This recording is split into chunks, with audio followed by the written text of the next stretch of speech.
మీ హయాంలో జరిగినట్లుగా ఇంకొక విషయం, మీరు జరిగినట్లుగా బ్యాంకులను నిర్వీర్యం చేయడం లేదు. ఈ రోజు ఎన్నడూ లేనంత ఇదిగా ఉన్నాయి. పబ్లిక్ సెక్టర్ యూనిట్స్ అప్పుడంతా వీక్ గా ఉన్నాయి, ఈ రోజు ఎంత స్ట్రాంగ్ అయ్యాయి. ఇవే కాకుండా మీకు ఒక విషయం ఏంటంటే, సరే పోనీ ఆ రోజు ఆ పరిస్థితిలో ఉన్నారు, కానీ మీరు అధికారంలోకి వస్తే మీ అంచనాలు కూడా ఎట్లా ఉన్నాయి. రఘురాం రాజన్ గారు అంతకుముందు ఆర్బీఐ గవర్నర్ ఏమంటారండి, భారతదేశం 5% జీడిపి వృద్ధి సాధిస్తే అది గొప్ప. ఎందుకంటే ప్రపంచం మొత్తంలో రిసెషన్ ఉంది, మాంద్యం నడుస్తోంది, ఆర్థిక మాంద్యం. ఈ సమయంలో మనం 5% పెరిగితే అదొక గొప్ప అన్నారు. అంటే వారు అధికారంలో ఉంటే నిజంగానే 5 గొప్ప, మనం 4 సాధించినా కానీ చాలా మంచి పని చేసినట్లే అనుకునే విషయం వారు.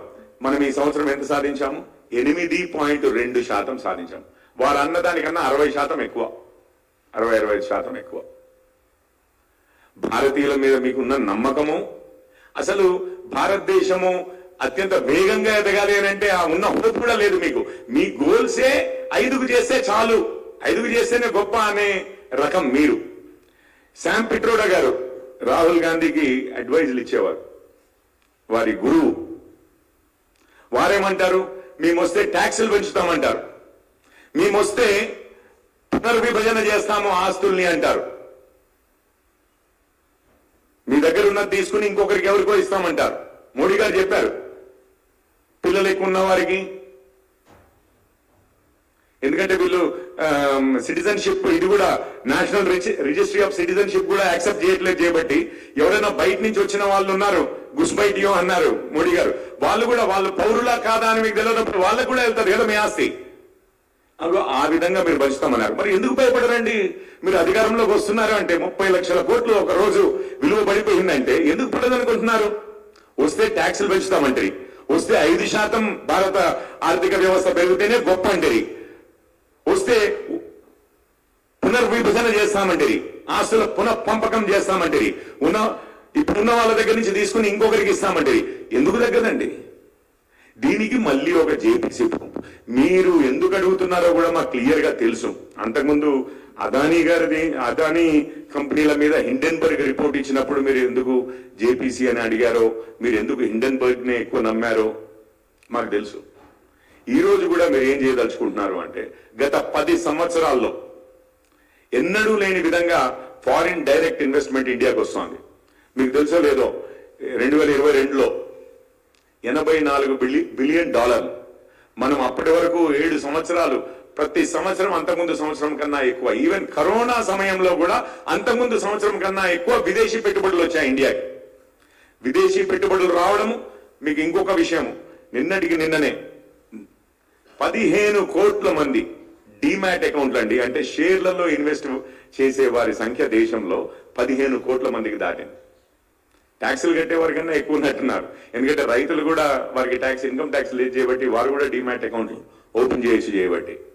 సో చిన్న మధ్య తరహా అంటే lower and even lower middle class వారు కూడా ఈరోజు స్టాక్ మార్కెట్లో ఇన్వెస్ట్ చేస్తున్నారు. సేవింగ్స్ లో, బ్యాంకుల్లో పెట్టుకునే బదులు కంపెనీల్లో ఇన్వెస్ట్ చేస్తున్నారు. ఇదన్నీ ఇన్వెస్ట్మెంట్స్ అవడం వల్ల విదేశీ పెట్టుబడులే కానీ దేశీ పెట్టుబడులే కానీ మన బ్యాంకులు ఈరోజు సుస్థిరంగా తయారయ్యాయి, బలపడ్డాయి. కాబట్టి ఎక్కడైనా పెట్టుబడులు పెట్టాలంటే లోన్లు ఇచ్చే పరిస్థితుల్లో ఉన్నారు. వీటన్నిటి వల్ల దేశ ఆర్థిక వ్యవస్థ బాగుపడుతుంది, బాగుపడితే మోడీ గారికి పేరు వస్తుంది అని చెప్పి మీరు అంతకుముందు ఎన్నో ప్రయత్నాలు చేశారు, ఎన్నో అబద్ధాలు చెప్పారు. ఎట్లాగైనా విదేశీ పెట్టుబడుల్ని తగ్గించే విధంగా చేయాలి. ఇండియాలో అసలు కార్పొరేట్ గవర్నెన్స్ లేదు, ఇండియాలో సెబీ లాంటి ఇన్స్టిట్యూషన్స్ అసలు పనిచేయవు, ఇండియాలో సుప్రీంకోర్టు పోయినా కానీ న్యాయం దొరకదు మీకు. ఇట్లాంటివి చెప్పి మా దగ్గరికి ఎందుకు వస్తారు? ఇక్కడ ఆకలితో అలమటించిపోతున్నారు, పాకిస్తాన్ కన్నా అధ్వానంగా ఆకలితో అలమటించిపోతున్నారు. పాకిస్తాన్ పరిస్థితులు ప్రపంచానికి తెలుసు. ఎవరైనా పెట్టుబడులు